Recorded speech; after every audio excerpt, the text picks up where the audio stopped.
जय Hind everyone. आज आपण गोष्ट संविधानाची यामध्ये आज एक खूप महत्त्वाचा पॉइंट पाहणार आहोत।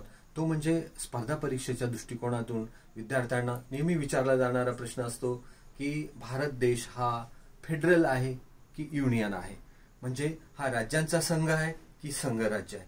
भारत हा राज्यांचा संघ सुद्धा आहे आणि संघराज्य सुद्धा आहे, परंतु भारताच्या राज्यघटनेमध्ये कुठेही संघराज्य हा शब्द दिलेला नाही। बरेचदा प्रश्न विचारला जातो की कुठे दिलेला आहे, तर भारताच्या कॉन्स्टिट्यूशन मध्ये कुठेही संघराज्य हा शब्द दिलेला नाही, परंतु तरी सुद्धा आपण संघराज्य आहोत। Because of our face is a federal but we are not federal. Our face is a federal but we are not federal, कारण की आपल्या भारत देश हा खूप मोठा आहे भौगोलिक दृष्ट्या, आणि आपला देश चालवण्यासाठी आपण एक सिस्टम स्वीकारलेली आहे कॅनडाकडून की त्याला म्हणतो आपण संघराज्य पद्धती। परंतु आपण राज्यांचा संघ, आपण युनियन आहोत, आपण फुटून नाही निघू शकत। आपला कुठलाही पार्ट भारताचा हा आपल्या भारतापासून वेगळा होऊ शकत नाही, म्हणून आपण एक युनियन देश आहोत। एवढंच आजच्या पुरते।